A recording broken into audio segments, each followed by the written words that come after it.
Mesdames, Messieurs, bonsoir et bienvenue dans la galaxie des sports. Ce soir, il sera beaucoup question de foot avec les deux matchs du Sénégal, mais plus particulièrement du match Burundi-Sénégal qui s'est déroulé en début d'après-midi. Nous parlerons également de basket, des arts martiaux, entre autres. Et justement, pour ce numéro de Galaxie, nous sommes en compagnie de Fatou Kiné Ndiaye, ancienne internationale de basket, qui vient nous parler de sport par l'éducation chez les jeunes filles. Fatou Kiné, bonsoir. Bonsoir Françoise. Oui, alors nous sommes également en compagnie de Souleymane Boun Daouda Diop, acteur du sport. Bonsoir.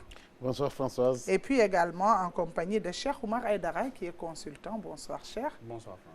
Et puis je salue avec beaucoup de déférence ma collègue Fatoumata Savané. Bonsoir Françoise, bonsoir à nos invités, mais également à nos téléspectateurs. Voilà, alors les Lions, vous le savez donc, ont signé leur première victoire dans ces éliminatoires de la Coupe d'Afrique des Nations Maroc 2025, 1-0 face aux Hirondelles du Burundi.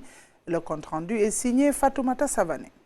Et les Sénégalais ici sur cette pelouse du Bingu national. 3 points qui valent leur pesant d'or pour les Lions. Face à une solide équipe du Burundi, les coéquipiers d'Ismaïla Sarr, l'unique buteur de la partie, ont réalisé une bonne opération à l'extérieur. Un match où les occasions du Sénégal n'ont pas été nombreuses en première période et sans efficacité, les Lions iront au vestiaire sur le score de 0-0. Qui a effectué un certain nombre de changements pour relancer un petit peu la concurrence. Les hommes de Aliou Cissé vont proposer un léger mieux sur le plan offensif. Les débordements d'Ismaël Sarr ne donneront rien. Nicolas Jackson ne retrouve pas son efficacité devant les buts adverses. Après l'heure de jeu, les Sénégalais acculent la défense des Hirondelles. À la 69e, l'arbitre égyptien sanctionne une faute sur Sadio Mané. Il siffle un penalty à l'avantage du leader technique sénégalais. Les Burundais, il faudra revoir avant de se prononcer. Il sera transformé par Ismaïla Sarr à la 71e. Maîtrise Ismaïla Sarr qui a ralenti sans la stopper sa course d'élan. Le jeune Lion enregistre ainsi son 14e but avec la sélection nationale. Dominé, ce n'est pas illogique de voir les Lions de la Teranga être devant. Les Burundais vont être sauvés par leur portier Matteo Nkurunziza. Tout seul, Iliman Ndiaye dans ses œuvres, le slalom. Aliou Cissé et ses hommes reprennent provisoirement la tête du classement avec 4 points en attendant la 3e journée au mois d'octobre prochain. Oui, en attendant également le match Malawi-Burkina Faso, ce sera demain, Fatoumata Savané. On saura si le Sénégal restera toujours donc à la tête du groupe L de ces éliminatoires pour la Coupe d'Afrique du Maroc. Ce sera donc en 2025 pour bientôt. Aujourd'hui, on a vu quand même une équipe sénégalaise, disons, assez dominatrice, hein, même si le points, ou bien les points, les 3 points du moins, ont été acquis donc par un penalty. C'était pas dans le cours du jeu en fait. C'est ce qui est un tout petit peu décevant, mais on ne va jamais cracher sur une victoire. On est quand même heureux d'avoir ces 3 points et je pense que c'est important pour la suite de la compétition. Comme le dit Aliou, les compétitions en Afrique et surtout les éliminatoires, c'est toujours très difficile. Eh oui, très difficile. Souleymane Boun Daouda Diop, vous avez été pendant longtemps dans ce carcan footballistique puisque vous étiez au ministère des Sports. Alors aujourd'hui, comment vous avez vécu ce match-là? Il y a eu un léger mieux, c'est vrai. On ne va pas cracher sur les 3 points, c'est vrai, mais il y a quand même à décortiquer un peu ce jeu des Lions. Merci Françoise. Je pense que comme vous l'avez dit, l'essentiel c'était de gagner. Tout à fait. Et on a gagné. Mais il faut comprendre que ce n'est pas un match référence. Jouer contre le Burundi sur le terrain neutre et gagner par 1-0 sur penalty, ce n'est pas vraiment ce que nous recherchions. Il faut reconnaître une chose. Depuis notre victoire à la CAN, il y a un ressort qui s'est cassé. Il y a un ressort qui s'est cassé.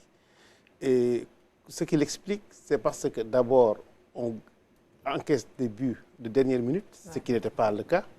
Et deuxièmement, il y a un langage corporel, surtout des leaders techniques tels que Kalidou Koulibaly, Sadio Mané, un langage corporel vis-à-vis de l'entraîneur qui n'est pas en réalité, qu'on n'avait pas l'habitude de voir. Ouais.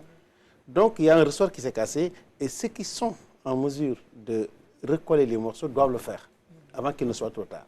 Parce qu'il ne faudrait pas quand même se contenter d'une victoire contre le Burundi, d'un match nul contre le Burkina Faso, pour penser qu'en réalité tout va dans le meilleur des mondes. Il y a un ressort. Il faut que les responsables du football trouvent ce qui ne marche pas, ce qui freine la dynamique de groupe, parce qu'aujourd'hui, les joueurs n'ont plus envie. Il faut chercher les causes et apporter des solutions. Des solutions. Alors, à votre avis, c'est quel ressort qui s'est cassé? Oui, mais je pense que le ressort s'est cassé depuis la CAN même, depuis la défaite face à la Côte d'Ivoire. Parce qu'en fait, il a parfaitement raison. Hein. Il faut savoir faire un bilan après un parcours comme la Coupe d'Afrique des Nations. Vous revenez d'une compétition où vous êtes éliminé en 8e de finale. Il faut se poser autour d'une table pour situer les responsabilités et essayer de rectifier. Le ressort, à mon avis, c'est la pérennité de l'entraîneur qui commence à poser problème. Parce qu'en fait, dans le football de haut niveau, il y a un discours de l'entraîneur qui doit être un discours que les joueurs doivent recevoir en temps réel, décortiquer le discours et le traduire en pratique sur le terrain. Malheureusement, on a vu qu'Aliou, il a fait plus de 10 ans actuellement à la tête de cette équipe nationale du Sénégal, 9 ans si vous voulez, à la tête de l'équipe nationale du Sénégal. C'est vrai que sur le plan statistique, quand même, il y a de bonnes choses qui ont été faites. Mais au regard de l'effectif que nous avons, au regard du ranking de l'équipe nationale du Sénégal, les supporters ou bien les techniciens peuvent quand même se contenter d'attendre un léger mieux par rapport à ce qui est en train d'être fait. Donc actuellement, le problème qui se pose, il ne faut pas aller chercher loin. C'était un problème tactique qu'il faut immédiatement régler. C'est-à-dire, le coach a essayé de mettre en place un 3-5-2 qui répond pas... C'est le fameux 3-5-2. Oui, mais oui, ça pose tant décrié. C'est-à-dire, Aliou, il n'est pas mauvais. Oui. C'est le système qu'il a essayé d'imposer à cette équipe nationale qui n'a pas les profils pour l'animer, qui ne marche pas. C'est ça le problème en réalité. Additionné au fait, comme je l'ai dit tout à l'heure, additionné au fait que un coach, à un moment donné, le discours ne passe plus. Parce qu'à la fin de la Coupe d'Afrique, on peut donner plusieurs exemples où des coachs ont soit démissionné ou démis de leur fonction. Ouais. Donc ça veut dire tout simplement que quand on est dans cette forme, en tout cas de réalité, il faut savoir quitter quand il est temps. Bon, on va pas dire à Ali tout de suite de quitter parce que, comme je l'ai dit tout à l'heure, les statistiques sont bonnes. Mais comme le doyen l'a dit, il y a des choses à aller revoir dans cette manière-là. Mais j'ai comme l'impression que les joueurs ne sont plus réceptifs par rapport, en tout cas, à ce que l'entraîneur veut expliquer. Ouais. Et là, ça pose problème. C'est-à-dire, c'est vrai qu'on a fait un match nul face au Burkina, une victoire face au Burundi, mais au regard des performances, au regard des 90 minutes, nous savons nettement que ce n'est pas une équipe qui va aller chercher une Coupe d'Afrique des Nations. Ouais. Donc, il faut qu'on rectifie le tir avant que ça. Et moi, ce que je pense également, c'est que ce ressort-là, ça s'est cassé parce que tout simplement, les joueurs ne sont pas également dans leur poste de prédilection. À chaque fois qu'ils convoquent un joueur pour un poste prédisposé, arrivé dans la tanière, on te met là où tu n'es pas excellent. Et je pense que ça également, c'est des choses à revoir dans la sélection puisqu'on a des joueurs explosifs également qui marchent avec le 4-3-3 qui est le système, disons, de prédilection pour l'équipe nationale. À chaque fois qu'on le fait, on a des victoires et on ne change pas une équipe qui gagne, comme on dit. Alors, Fatou Kiné, vous êtes dans le basket, mais vous suivez certainement le football. Alors, vous allez nous donner votre avis. Mon avis à moi, c'est que bon, c'est extrêmement difficile. C'est bien de gagner. On est allé en haut, on est allé au sommet. Mais on sait que le plus difficile, c'est de rester là-bas. Et que je sais que le Sénégal est attendu partout. Hein, les équipes sont motivées à bloc quand ils jouent contre le Sénégal, ce qui fait que c'est difficile. Mais bon, voilà, Aliou Cissé, il est là. Comme on dit, on ne change pas aussi une équipe qui gagne. Tant qu'il a les résultats, on va continuer à lui faire confiance. Mais comme on dit, il y a des choses à rectifier. Les générations, ça change, les équipes changent.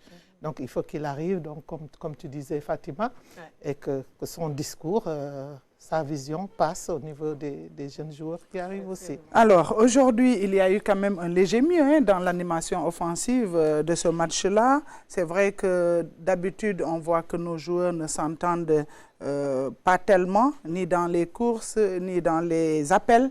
Et pourtant, aujourd'hui, ça a un peu mieux marché, en tout cas, que lors du premier match. Oui, parce qu'on a retrouvé l'équilibre avec les 4 défenseurs. Parce que le Sénégal a toujours, en tout cas, mieux joué quand le système est basé sur un 4-3-3 où l'équipe est dans une certaine constance en termes d'équilibre tactique. Parce que quand on met en place une philosophie tactique, il faut avoir de l'équilibre.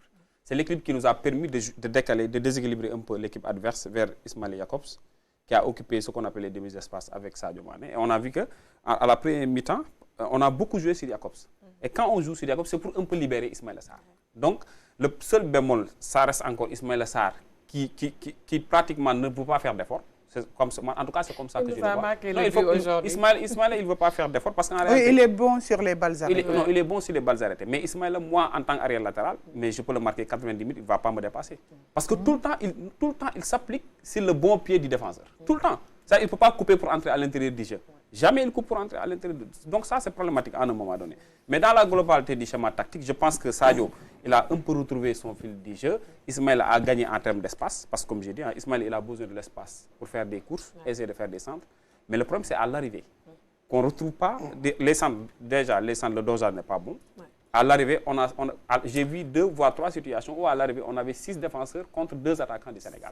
Ça veut dire que l'apport offensif des milieux de terrain aussi posait problème. Il a fallu qu'on amène Iliman Ndiaye, qui a un impact offensif, pour que le bloc défensif puisse monter un peu d'un cran, afin qu'on se repositionne dans un bloc médian pour permettre effectivement à l'équipe de souffler sur les phases offensives. Je pense que c'est après l'entrée de Iliman Ndiaye qu'on s'est créé cette occasion pour pouvoir marquer le but. Mais gros match de Pape Gueye. Oui, Pape Gueye, c'est le patron de l'équipe. Actuellement, je pense qu'Aliou, pour mettre son 11, il met Pape d'abord, pour mettre les composants derrière. Non, mais c'est ça. Hein. Bon. Pape, dans la transition, il est bon. Dans le soutien défensif, il est bon. Dans la récupération. Il a été depuis la CAN. En tout cas, moi, je voudrais qu'on relativise il y a un léger mieux. Oui. Parce qu'en réalité, on ne peut pas comparer deux matchs. C'est-à-dire un match contre le Burundi et un match contre le Burkina, ce n'est pas comparable. Le Burundi, il est 145e ou 130e. C'est ça, 145e. 145e mondial. Donc, mais ça reste un match de football important parce que le Burundi avait gagné son premier match et il voulait continuer. Contre le Malawi. Oui, mais ils veulent continuer à gagner aussi. Comme je dis, le Sénégal ne peut pas avoir un match référence contre le Burundi. Quand même, il y a une hiérarchie qu'on doit respecter. Nous sommes deuxième africains. Nous ne devons pas avoir des difficultés face au Burundi si nous avons des ambitions de regagner le titre. Il faut comprendre qu'on ne peut pas, on ne boxe pas dans la même catégorie avec le Burundi. Oui, mais un match de football, c'est pas un match de football. François, c'est bien vrai, c'est bien vrai, mais quand même, on ne boxe pas dans la même catégorie.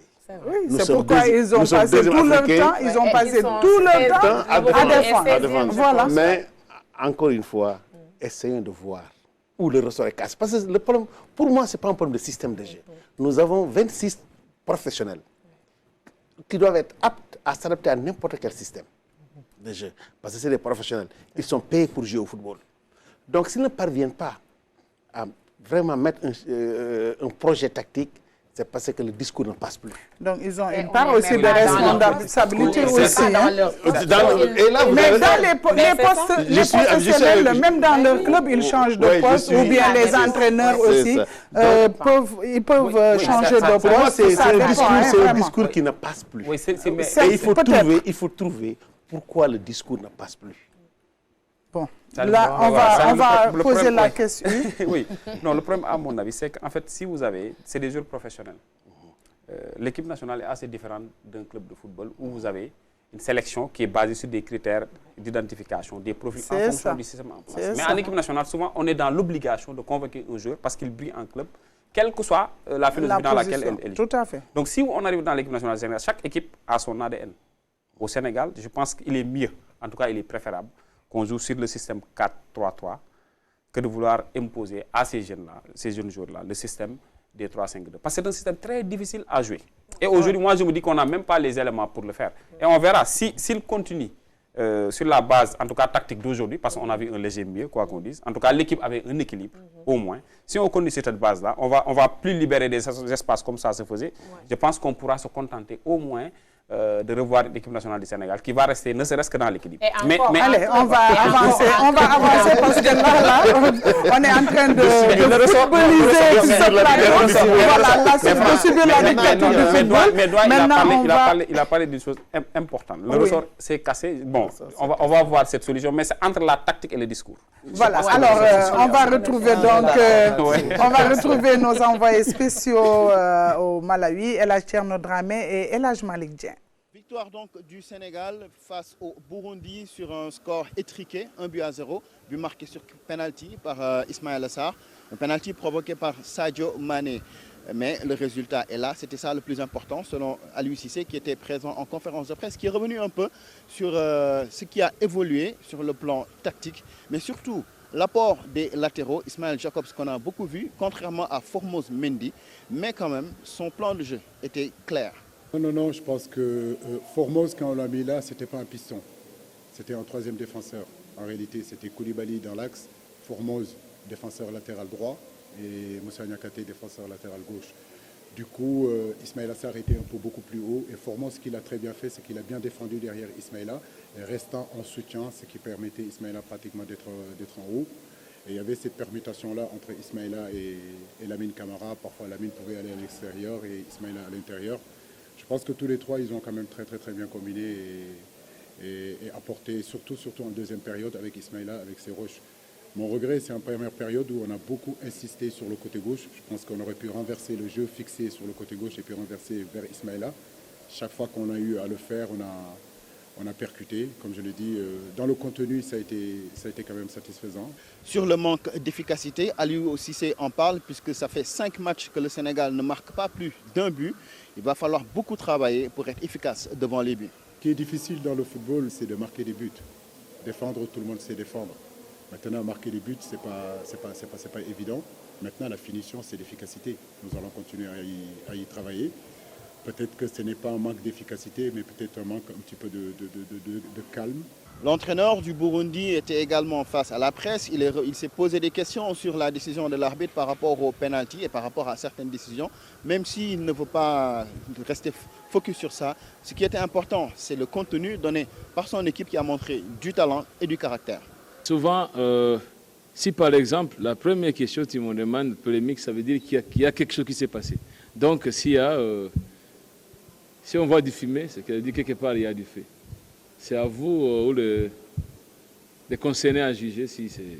Mais ce qui concerne Terre, pour moi, ça fait partie du jeu, donc c'est déjà fini. Je me concentre pour l'avenir. Donc, je félicite d'abord le Sénégal qui a eu 3 points, mais aussi je félicite mes jeunes. Ils ont pu supporter la pression. Il n'y a pas de tir, je dirais, dangereux ou des occasions qu'on a pu filmer à partir du bloc médian. Donc les jeunes, ils ont compris, ils se sont donnés. On a beaucoup à faire, mais quand même, il y a quelque chose qui est déjà fait. Donc. Le Sénégal quitte le Malawi avec 3 points en poche après cette victoire contre le Burundi, mais ce sera pour revenir très bientôt, puisque la prochaine confrontation, ce sera justement contre le Malawi, le pays hôte du Burundi, ici même au Bingu Stadium. Un match donc à suivre au mois d'octobre, le 15 plus précisément. Envoyés spéciaux ici au Malawi, El Hadj Malick Dieng, El Hadj Thierno Dramé pour la RTS. Alors, merci à nos deux. El Hadj, le Sénégal, donc 4 points plus 1. En attendant le résultat du match Malawi-Burundi, ce sera demain. Et le Sénégal est leader du groupe L provisoirement avec 4 points.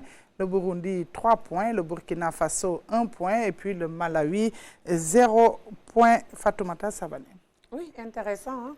Et pour l'instant, je pense que c'est toujours bien d'être leader du groupe en attendant de voyager encore une fois au Malawi où on le sait, les Lions ont fait 9 heures de vol pour arriver. Et d'ailleurs, ils n'ont eu que 2 jours pour s'acclimater alors que le Burundi était là-bas depuis très longtemps. Donc, ils ont même reçu le Malawi. Oui, c'est ça. Exactement. Parce qu'ils ont reçu le Malawi et ils sont restés.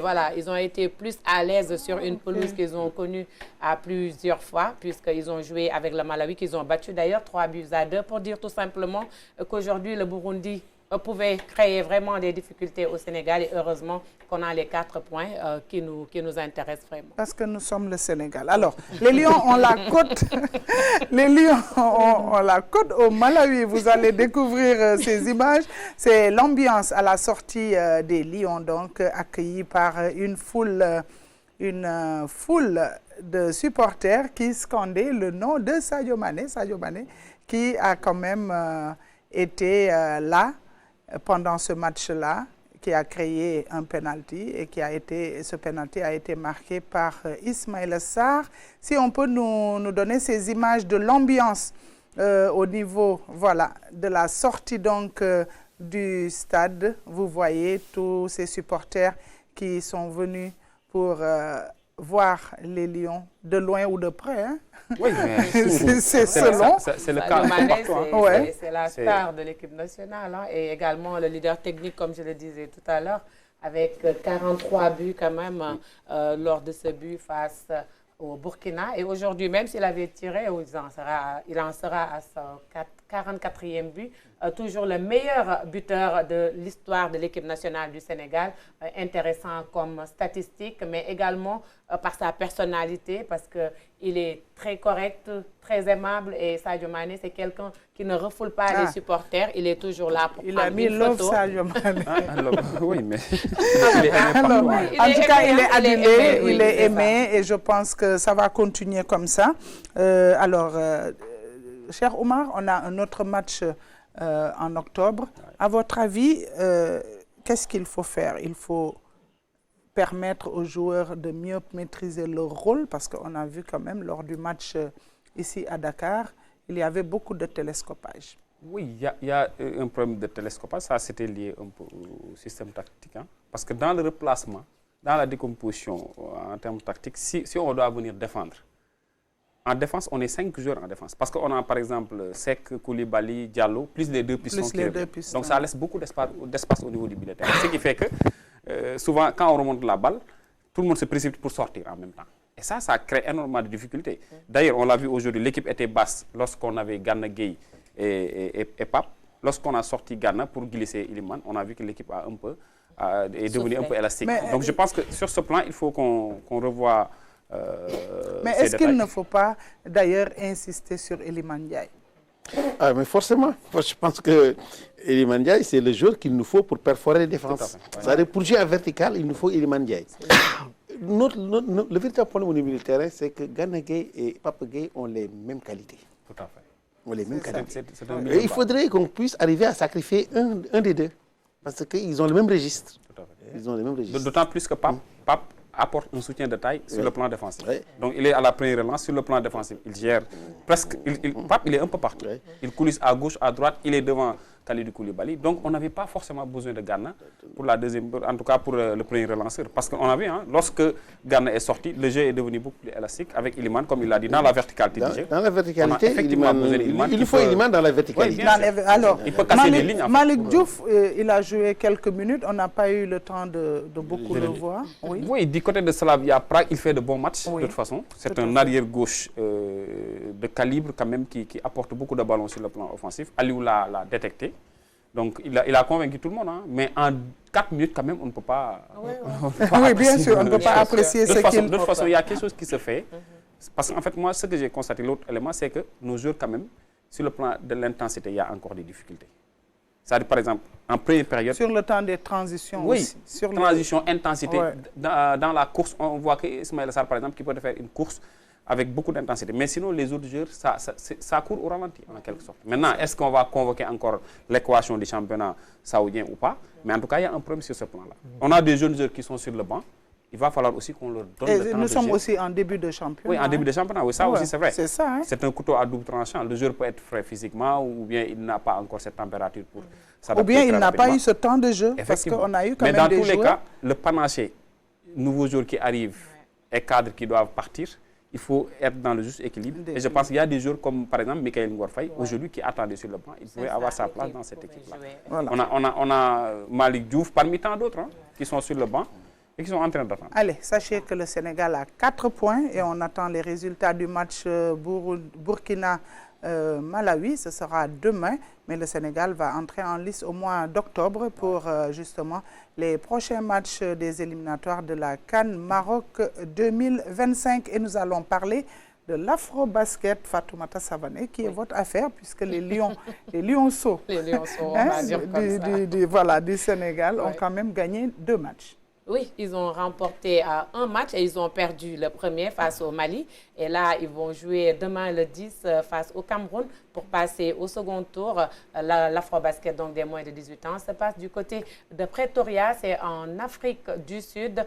Ils ont battu quand même la Côte d'Ivoire 63-62.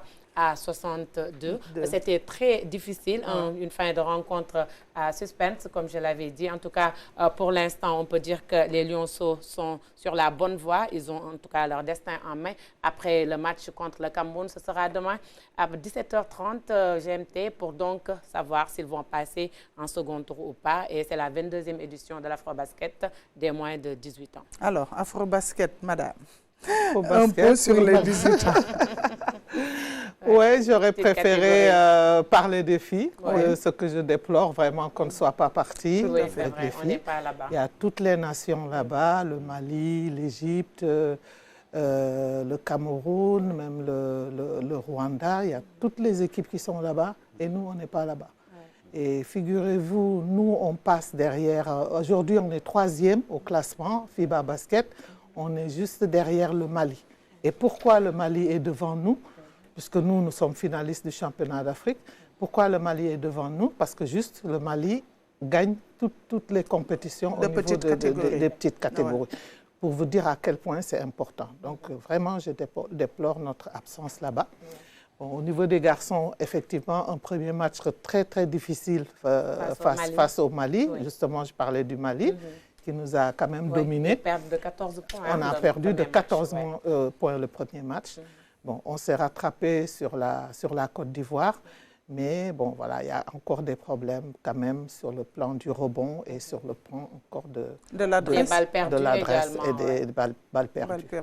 Mais bon, on les encourage pour demain. Hein.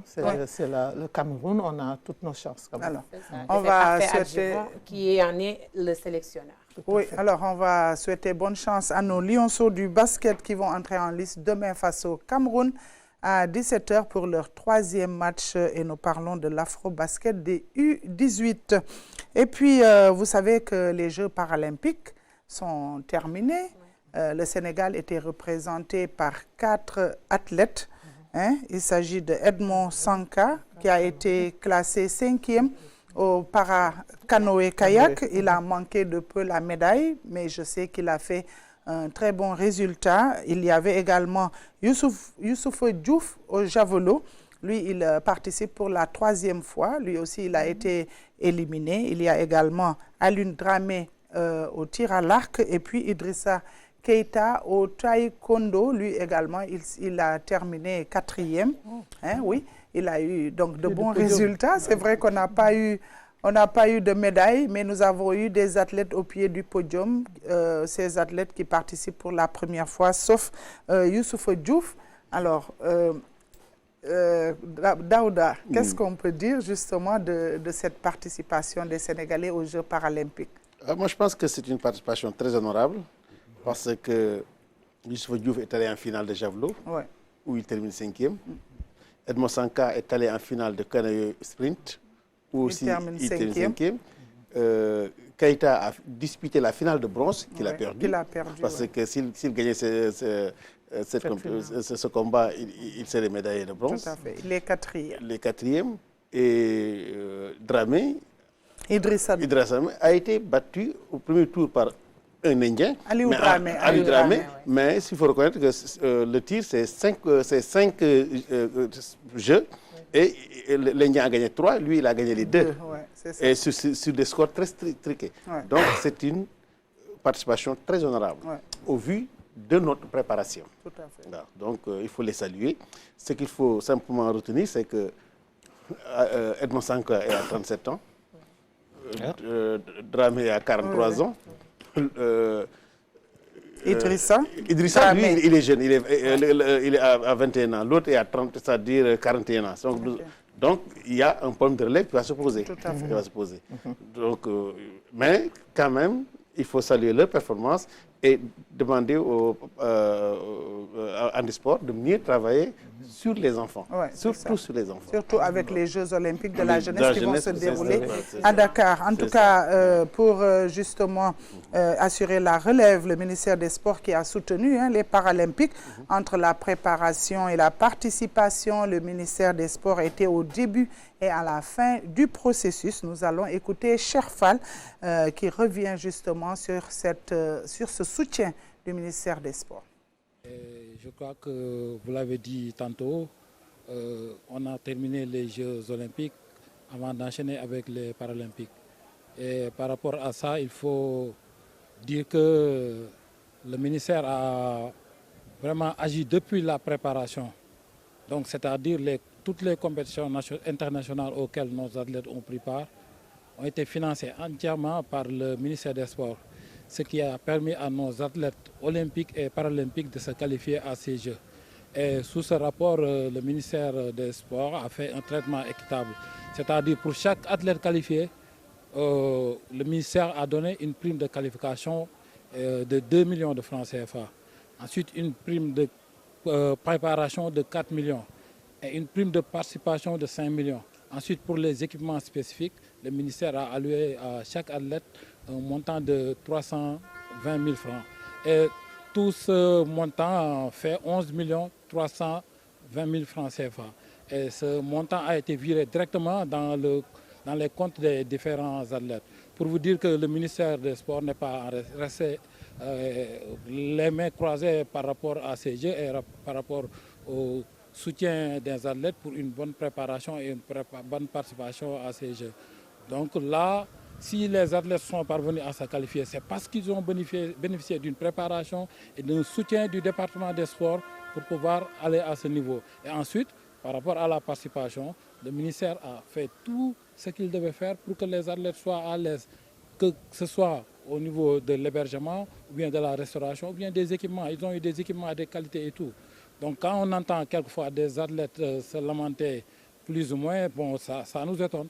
Parce qu'ils ont eu, en tout et pour tout, 11 320 000 en termes de préparation et participation.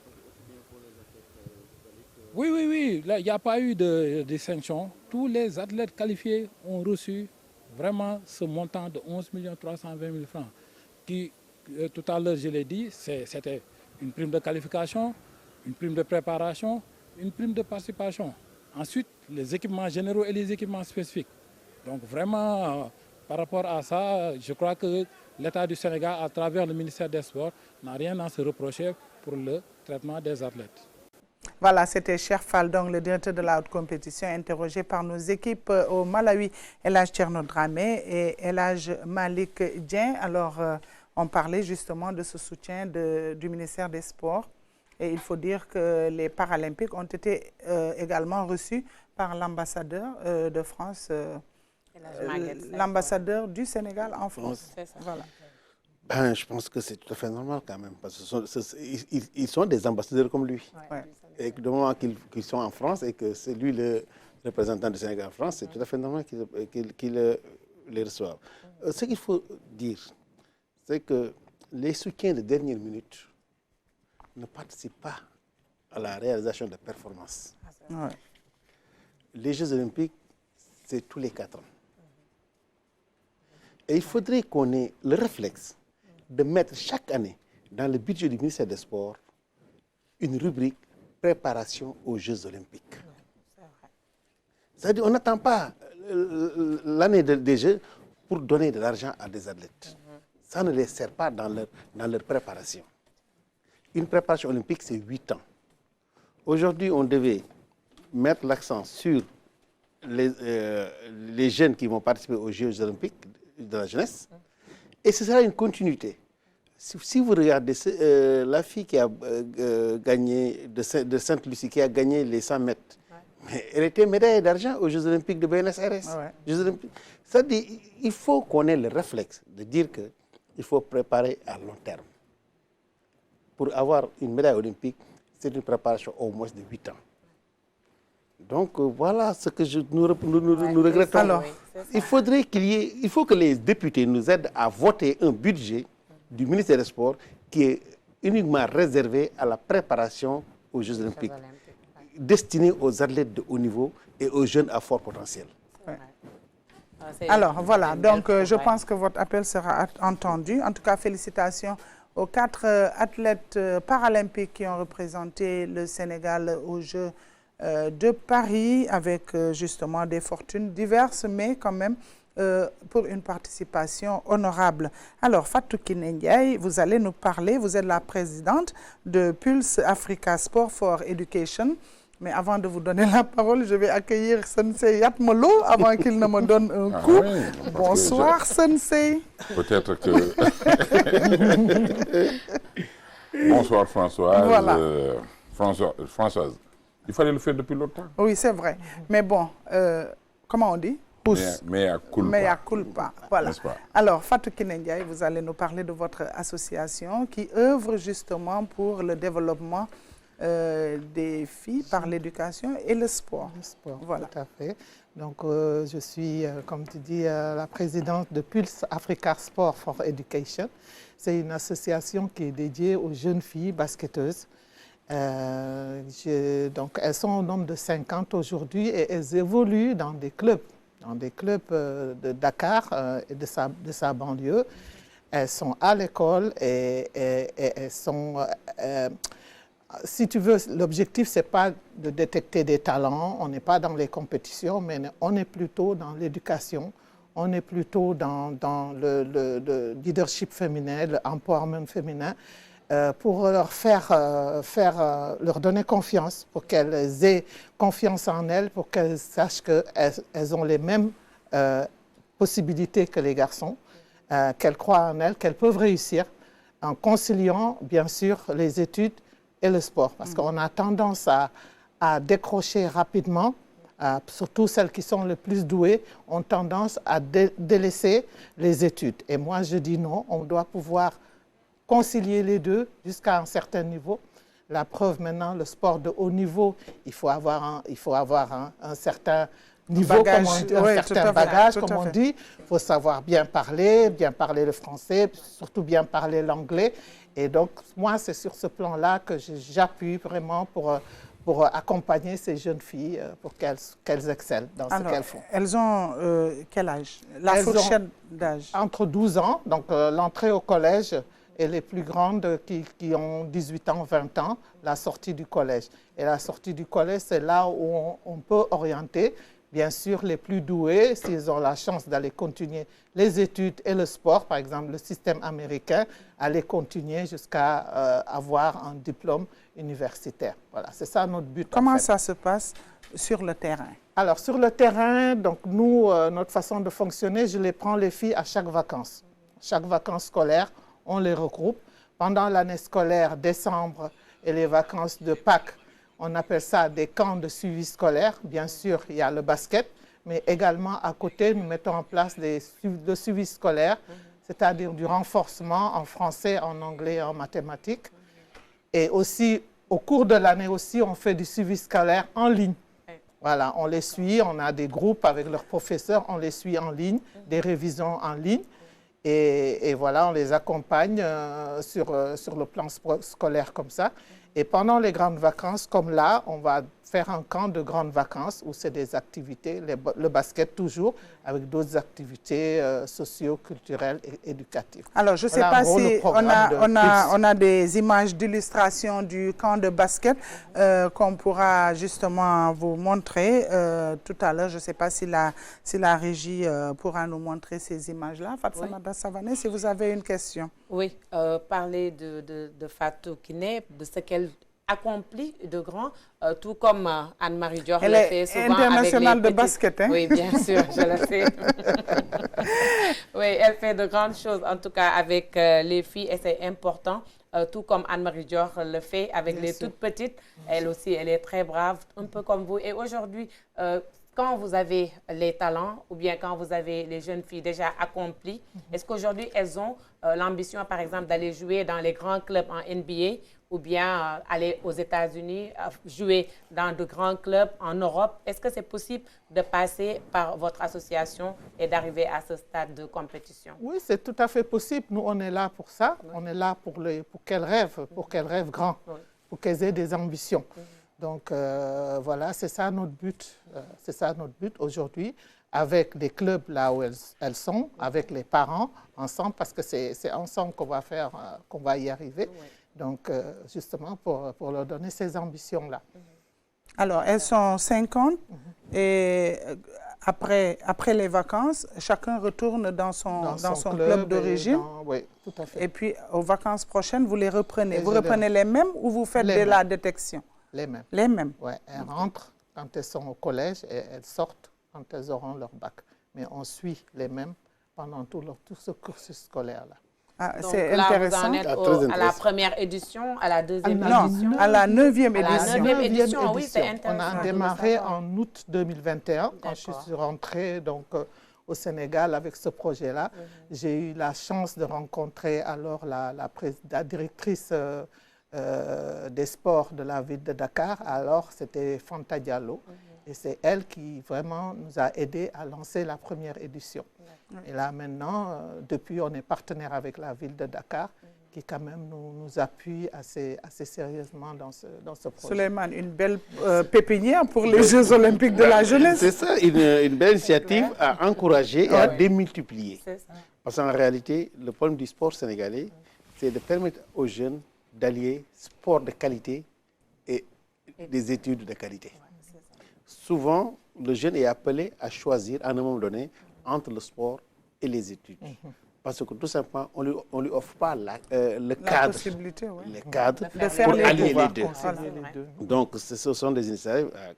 Et mieux, au niveau du ministère des Sports, en 2022, il y a eu une étude faite sur 5 régions. Saint-Louis, Dakar, Fatick, Thiès et Ziguinchor, pour mettre en place des centres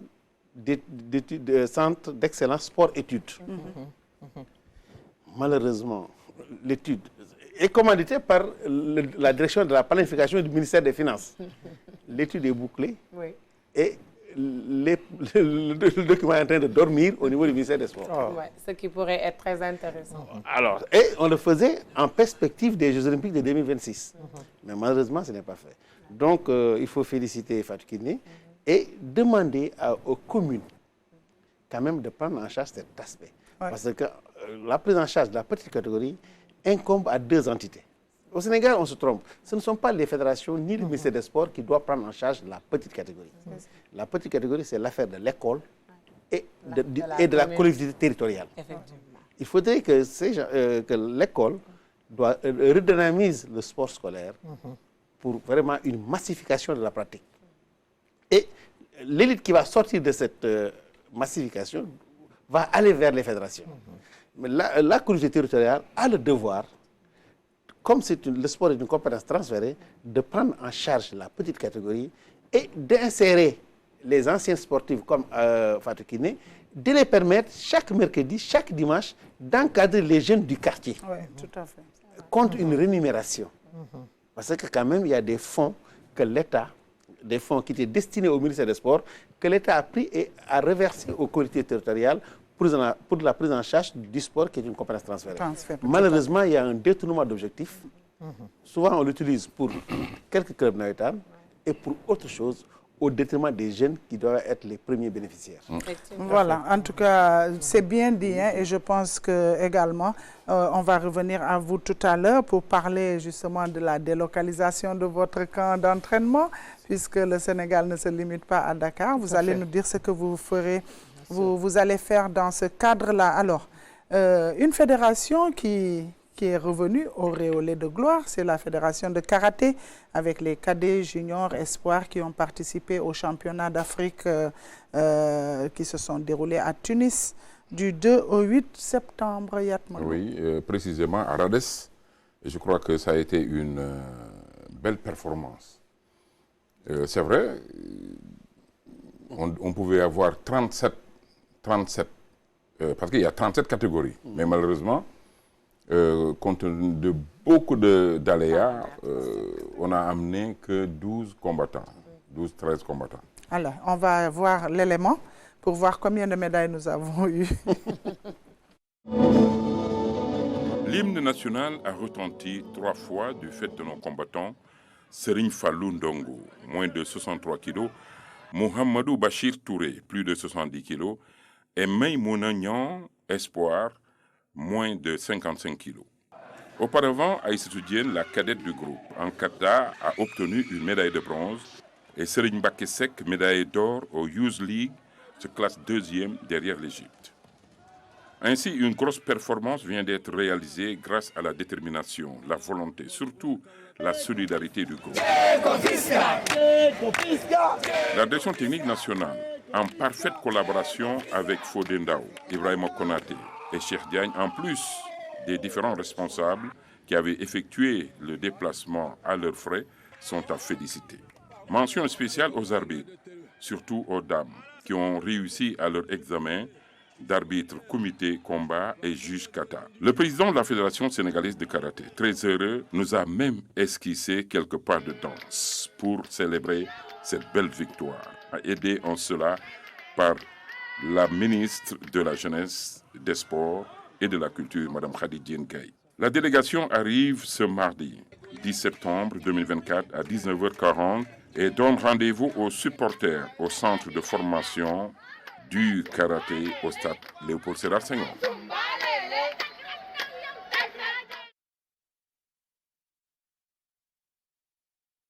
Et voilà, merci Yadmolo. Donc c'est 5 médailles, 5 médailles, 3 médailles d'or, une médaille d'argent et une médaille de bronze. Voilà. Ah, félicitations, vraiment. Et maintenant, ça prépare la prochaine, disons, le championnat du monde prévu en Italie au mois d'octobre.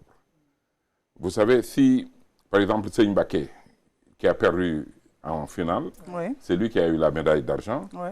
D'abord, il est connu, mondialement connu, pour avoir gagné une médaille d'or au Youth League. Je pense que, voilà des garçons, ils sont pas nombreux, 4, 5, 6, avec qui on peut espérer gagner beaucoup de médailles. Alors, il y a la Coupe d'Afrique, j'allais dire, les championnats du monde par équipe, en Espagne, où le Sénégal est qualifié. Maintenant, à partir de l'année prochaine, il n'y aura plus « oui, je veux participer, je viens ». Maintenant, il faut passer par des qualifications. Et ça, on l'a su aux Jeux africains à Accra, au dernier moment, alors que le Sénégal a amené une délégation réduite. Alors, je pense que Souleymane a dit une chose importante, que la petite catégorie a besoin d'être prise en charge, surtout par rapport au déplacement. Sinon, ça risque de poser problème. L'Égypte est venue avec près de 60 combattants. Wow. 17 médailles d'or. Ça, si on fait le ratio par rapport au Sénégal, le Sénégal a fait une bonne performance. Bien sûr. Voilà. Maintenant, il faut travailler et faire en sorte qu'on ait beaucoup de titres de transport, de prise en charge pour les championnats du monde par équipe, pour les championnats du monde prévus en Italie. Et je crois que le Sénégal pourra faire véritablement de bons résultats. Maintenant, la délégation arrive demain à 19h45 et demande à ce que, parce que pour aller à l'aéroport, c'est difficile pour les uns et les autres. Maintenant, on va essayer d'accueillir les supporters au centre de formation et de perfectionnement de la fédération qui se trouve à Léopold Sédar Senghor. Alors, tout le monde pourra accueillir justement nos médaillés en karaté. Alors, on va poursuivre avec les arts martiaux, c'est ça? Alors, j'ai assisté hier à une belle compétition de taekwondo. Le taekwondo, véritablement, a organisé en 2 jours une manifestation où les combattants... Il y avait, au début, plus de 400 combattants, mais ils ont éliminé et le président nous a dit que 341 combattants ont été sélectionnés au stadium Marius Ndiaye. Ça a été une belle compétition, véritablement. Aujourd'hui, les taekwondistes, comme on dit, peuvent être fiers par rapport à ce qui se fait de mieux. Il y a de bons combattants qui sont champions d'Afrique, qui ont été là. Il y avait les Poumsé, Kata, les comités combat. Et je crois que ça, véritablement, si on regarde, si on assiste à cette manifestation, c'était en direct sur YouTube. Ils ont mis en tout cas les moyens de pouvoir organiser cette manifestation. Alors, on revient sur le plateau pour vous faire écouter. D'abord, ce jeune champion, il va falloir le suivre. C'est une Fallou Gueye. C'est un garçon qui est champion d'Afrique, qui véritablement, tout le monde l'attendait au stade. Tout le monde, son combat était très attendu. Et puis, ce qui me plaît en ce garçon, c'est qu'il parle un bon français. Il prépare son bac l'année prochaine. Et à sa suite, il y a le président Ababacar Fall. On va les écouter.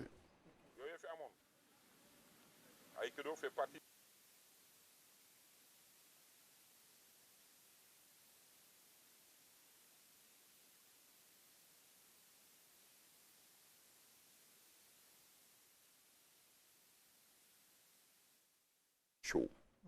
Et les gens ne peuvent pas résister longtemps. C'est pourquoi on fait maintenant 90 minutes. On fait 90 minutes. Et je pense que ça a été... Et puis ce qui était intéressant, c'est que avant de commencer, on a fait un briefing. Et les gens ont beaucoup aimé ce briefing, où on a parlé philosophie pendant 45 minutes. Et on me dit, est-ce qu'on ne pourrait pas reprendre ça pour parler de philosophie. Par exemple, quelqu'un comme Souleymane Boundaoud Diop, qui est un expert en judo, qui est un arbitre mondial, peut venir nous parler du judo. Effectivement. Et ça, on en a besoin. Parce que il faut améliorer chaque année, évidemment, je pense. Évidemment, c'est ce que nous allons faire. J'ai dit, on va le faire. On va organiser maintenant des conférences où on amène des experts qui viennent nous dire le judo c'est quoi, le taekwondo c'est quoi, le karaté, etc., pour permettre aux gens de comprendre. Effectivement. Voilà, effectivement. Mais l'information, c'est qu'on va faire une pause dimanche prochain. On fera une pause. Ah oui, il y a le gamou, de François. Ensuite, le 22, on ira à Saint-Louis. Alors, Saint-Louis, soyez prêts. On va venir pour la 3e journée à Saint-Louis du Sénégal. Alors, et on ira à Mbour le 27. Okay. Donc, Inch'Allah, préparez-vous. Ignetiba, Alassane Touré, Saint-Louis. Voilà. Donc, on sera tous à Saint-Louis pour le Budo Beach. Louga Saint-Louis, c'est pas loin. Et je sais que Souleymane Boundaoud Diop sera avec vous. Alors, on va rester dans les sports de combat avec le noble art. Il y a eu, on va revenir au taekwondo. Alors, avec un gala de boxe donc intitulé Dakar Fight Night 2, avec 26 combattants qui étaient sur le ring. Le nombreux public a vécu une expérience unique de divertissement que seul peut procurer le noble art, nous dit Moussa Mané. Voici le meilleur combattant de la soirée Dakar Fight Night, 2e édition. Kayla The Killer s'adjuge la ceinture dorée. Il a mis KO son adversaire Alphonse Mendy au bout du 2e round. Un résultat semblable s'est produit entre Souleymane Diallo et Mohamed Abdallah Diallo.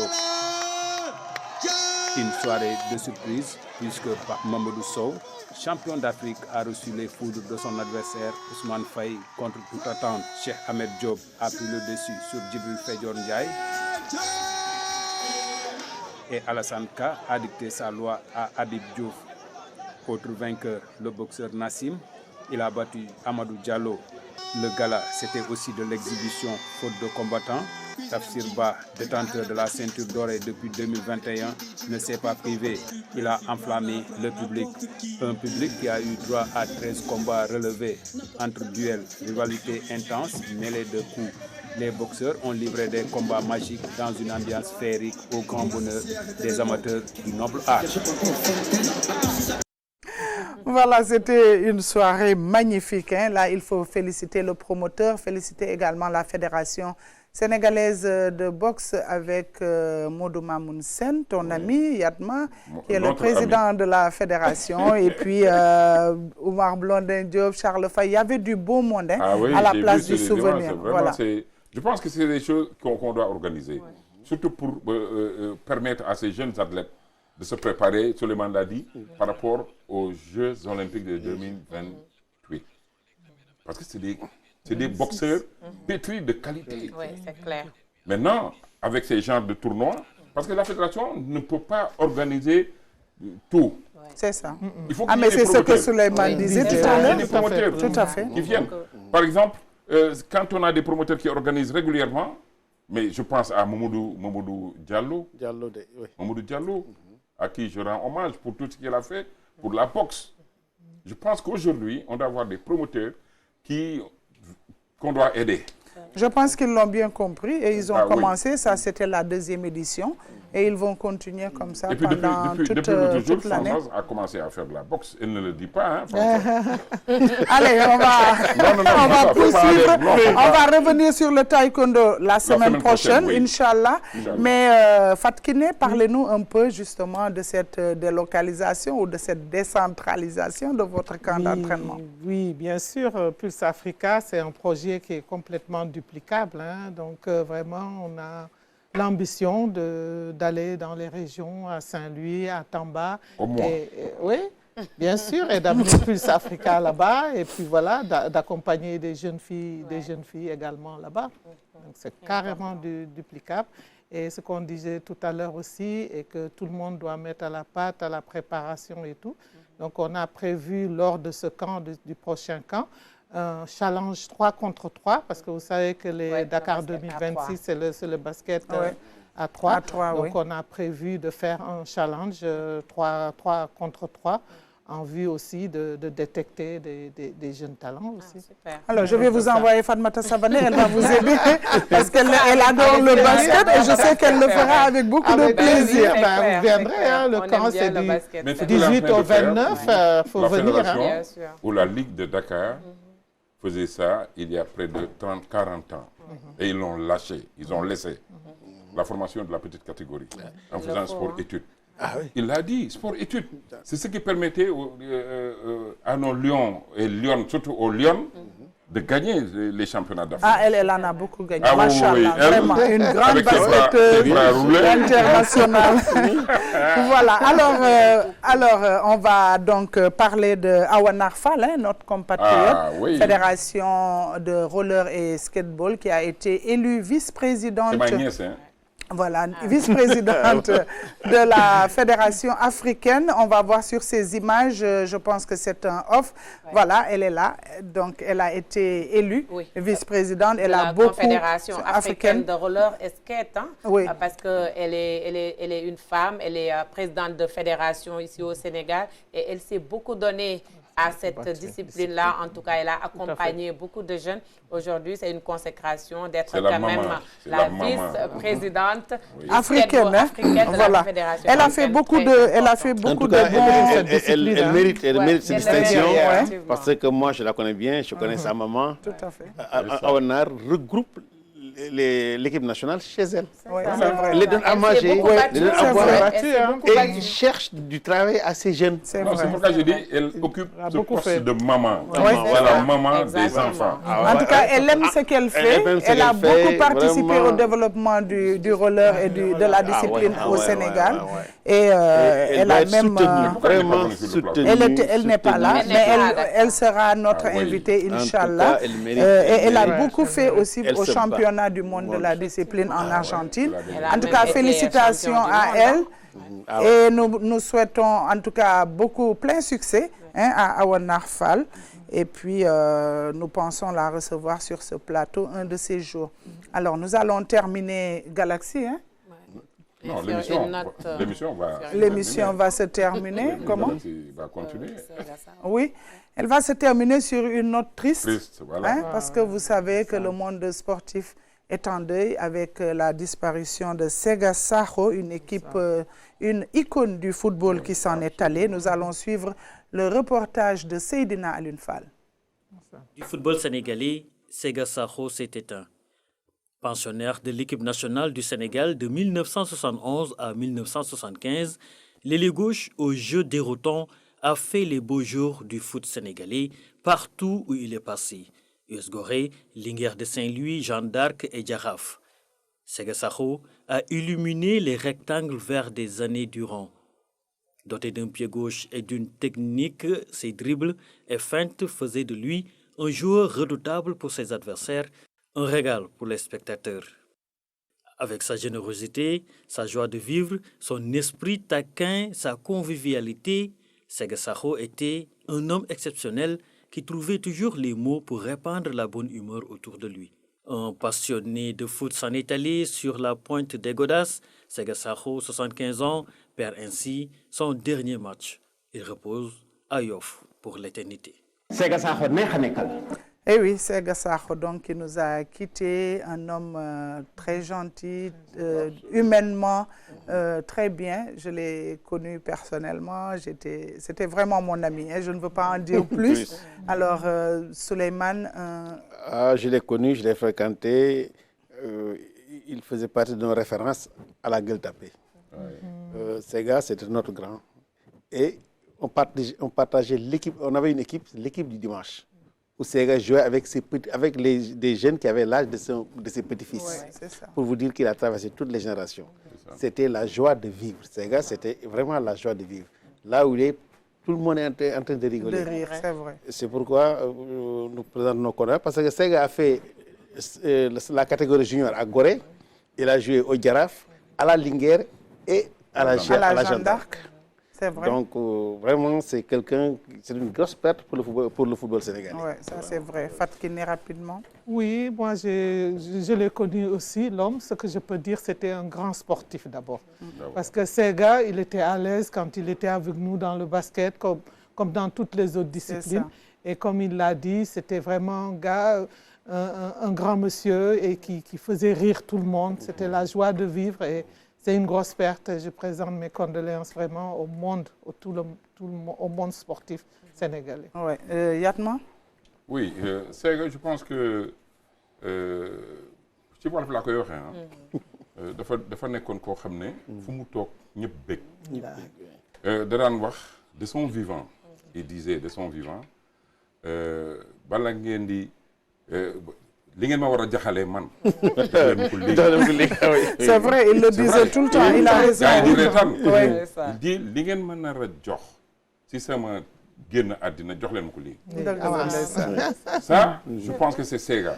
Beneen bi Sénégal-Togo, Mawade le met sur le banc. Après, le Sénégal peine à gagner. On lui a dit, mais Mawade, dugalal Sega. mu ne non affaire du golo la fay def. Sega dugg match bi xaw jafe mu woo ko ne ko Sega fais-moi affaire de golo. Il vient, il marque un but. C'est ça. Mawade jóg ne ko Sega. Affaire de golo. Un deuxième. Eh oui, ça c'est vrai. En tout cas, c'est l'homme Sega. Ouais, vraiment. Et quand tu le rencontres, tu es heureux. C'est vrai. Voilà. En tout cas, toi aussi, hein. C'est vraiment c'est une perte pour le football sénégalais.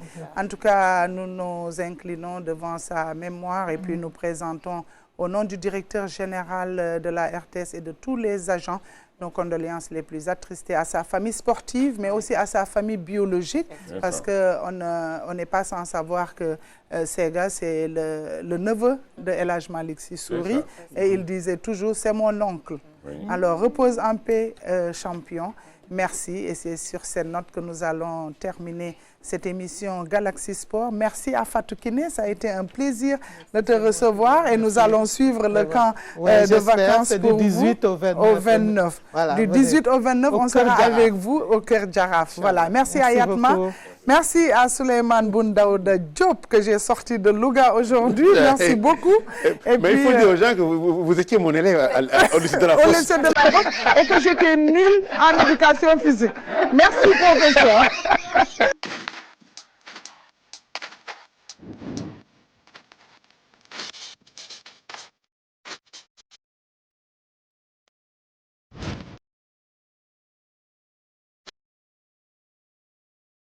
you